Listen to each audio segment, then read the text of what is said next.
Well, I'm coming on a little early today to make this video for someone that anyone that is have a heavy heart or anything. I want to tell y'all a quick little story. Okay, listen. You know, in my family, it's kind of rough a little bit for me, cuz I'm kind of like the oddball. But this eyeball right here, I have love. I have love for people. So anyway, my son was staying in his own apartment. So he wanted his cousin was homeless. One of my little cousins. Now this is my second cousin because his mama is my first cousin. And his name just happened to be Moses.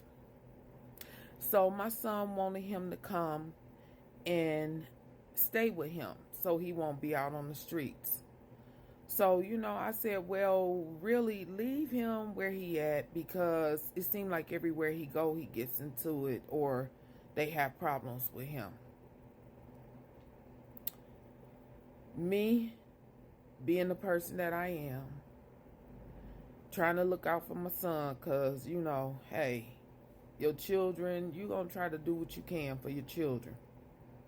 So I let Moses move in with me. Not only did this boy have a nervous breakdown, I'm trying to help him through it because I see him having one.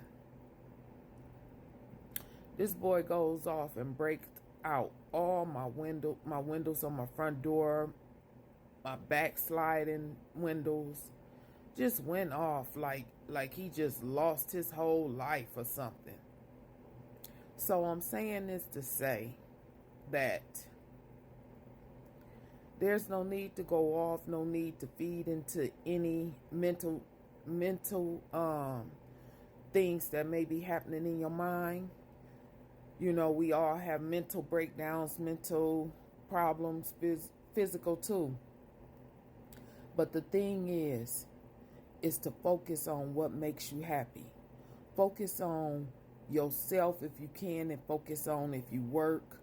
Focus on maybe writing a book. Focus on just trying to just go day by day, releasing that pain out your heart.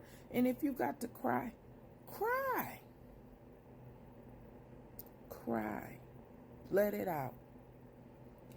So I'm just saying this, that no matter how stressful things get, and I know, things can get stressful right now for everybody. Some people not eating, some people take your food, baby, and just budget it, stretch it out. If you got 7 days, split that food up into 7 little pieces or whatever you got to do. If I had a sandwich, I'd take 7 bites off of it. It's not funny, but I'm serious. I take a bite off a day for 7 days. Or I cut it up into some little 7 pieces or something. I'm just saying. Right now it's tight, and you got to love yourself. Love yourself the best way you can. Do what you need to do. If you ain't got nowhere to sleep or whatever, build you something. Go outside. God give us so much stuff outside to be able to survive. Leaves, grass, trees. Do what you have to do to make it until you can. Your car. I didn't sleep in my car before with 2 of my children. And we had to budget our little money because we didn't have enough money to pay rent. So I was waiting on some money to come in. We had to sleep in our car for a couple days, but we stayed clean. We went to the restaurant, washed up, and came back home, and got back in the car, and I got us some little Church's chicken or whatever, with the little money I did have to stretch us a couple days. Baby, you got to do what you got to do. You got to figure it out. Peace, love, talking cookies.